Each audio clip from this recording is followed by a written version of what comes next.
Hi guys, welcome back to my channel. Perpetual here. If you're new, a very warm welcome to you and thank you for joining me today.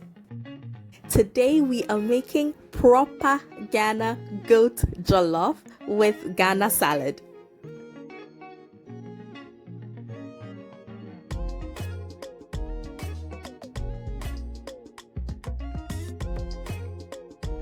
And as always, the exact measurements will be in the description box below. We're gonna start off with our goat meat. We're going to steam it before we deep fry it.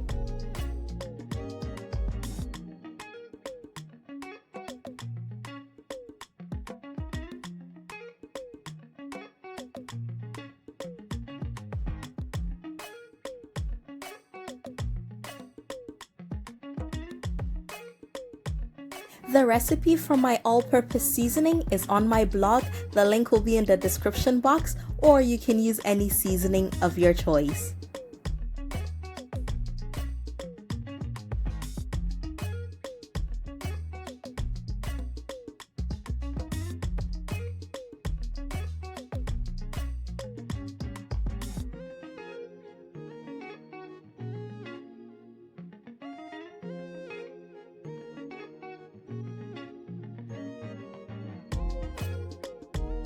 Please remember to keep the stock from this goat meat as we'll be using it later on for the stew. It is packed with tons of flavor.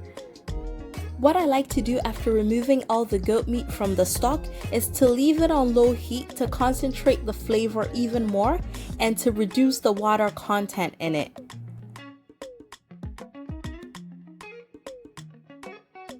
And at this point, once the oil gets hot, I'm gonna go ahead and fry my goat meat until it is golden brown.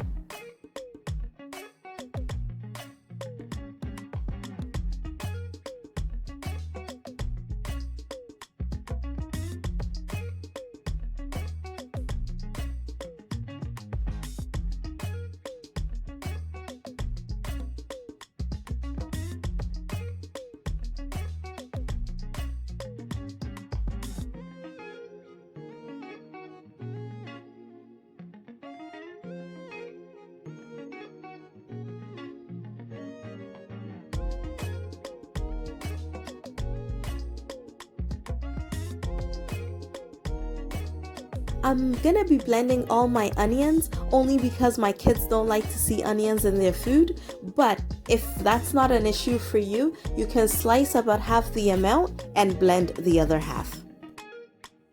And I'll be using green bell peppers because that's all I had on hand today, but if you had red bell peppers, those work perfectly as well.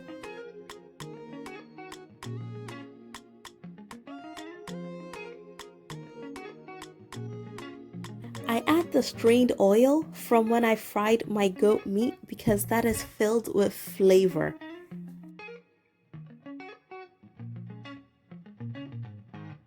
After pouring the pepper mix in, I'm gonna let it fry for about 5 minutes before I continue.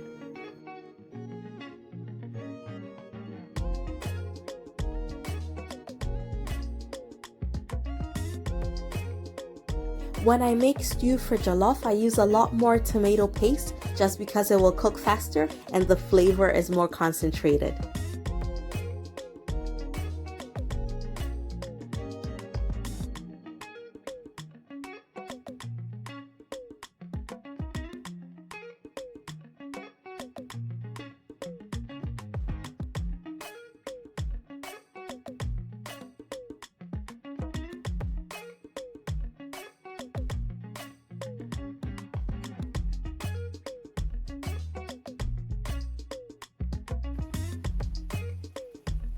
I still use a bit of fresh tomatoes, but I blend it with very little water to allow it to cook faster.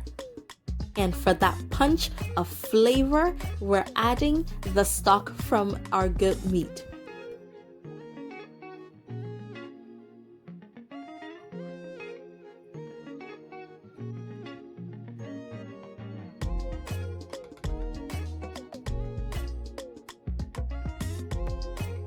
And at this point, we're gonna cover it and let it cook on low heat for about 30 minutes. We really want the tomato sauce or stew to be very concentrated because that's where you're gonna get all the flavor for this jollof rice. And for our spices and herbs, feel free to use any combination or any amount that you'd like, but I find that a combination of bay leaf, curry powder, dried rosemary, and a little bit of my all-purpose seasoning is perfect to balance all the flavors really nicely in here.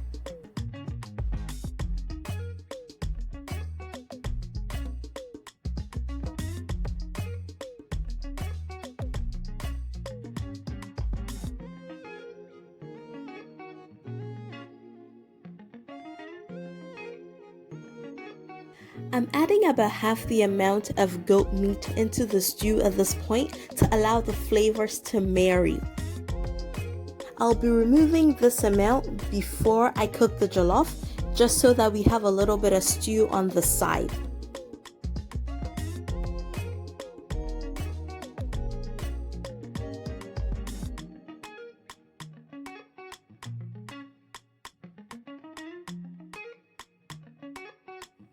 Now guys, if you can cook jollof in a non-stick pan, hats off to you. I absolutely cannot do it, so I'm transferring it into a regular pot to cook it in.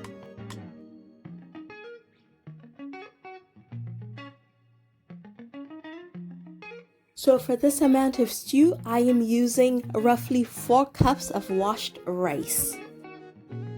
When I put my rice into the stew, I like to kind of fry it for a few minutes before I put water in it. So it's going to cook by itself for about 5 to 10 minutes before I add water. And one last thing, if you do not leave any stew behind, you can use up to 5 cups of rice for the amount of stew that this will yield.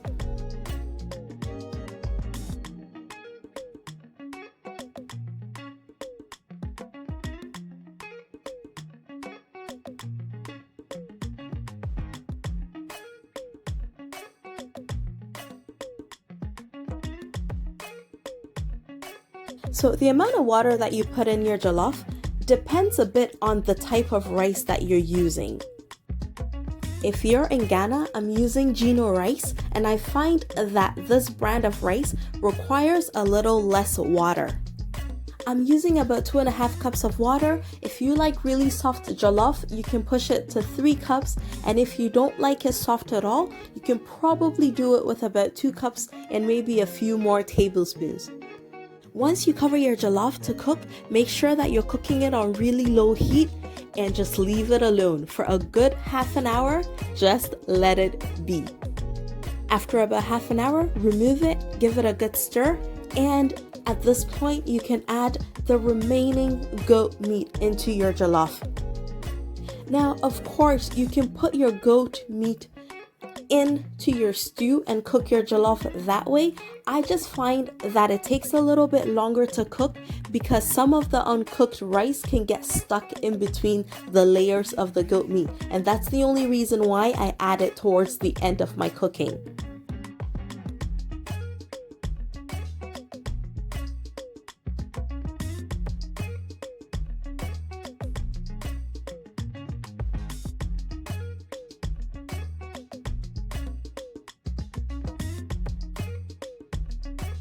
I am a firm believer that Ghana Jollof is meant to be eaten with Ghana salad. So today we're gonna make some with lettuce from my garden. I am very proud of this. Now, someone asked me for a tour of my garden. I will do that when my tomatoes stop disgracing me, okay? So for our Ghana salad, we're going to need some chopped lettuce, ketchup, salad cream, cucumber, carrots, sliced onions, hard-boiled eggs, corned beef, baked beans, and some tomatoes. And we're just gonna layer our salad starting with lettuce, and we're going to end it with our topping, which is salad cream and ketchup. If you do not have salad cream, mayonnaise is a great alternative. And for my corned beef, I refrigerate it for a few minutes so that I can slice it into little cubes. One thing I love about Ghana salad is that you're definitely able to make it your own. So in place of the corned beef, you can use sardines, you can use tuna, you can use chicken, or you can use a combination of all of those. It is absolutely delicious. And guys, I said nothing about healthy. Yes, you get a few greens, but that salad cream and ketchup is definitely packed on in this salad. And my lovely people, if you have not yet subscribed to my channel, please go ahead and hit that button right now. And remember to turn on your notification bell so that you will know when I upload more amazing videos. And I'd love it even more if you checked out my blog as well as followed me on Instagram. I will leave links to all of these in the description box.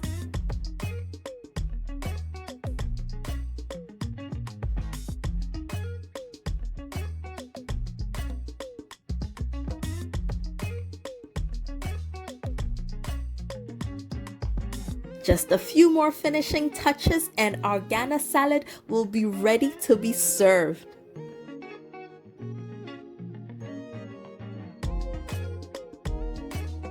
If you like this video, please give me a thumbs up and let me know in the comment section when you try these amazing recipes out.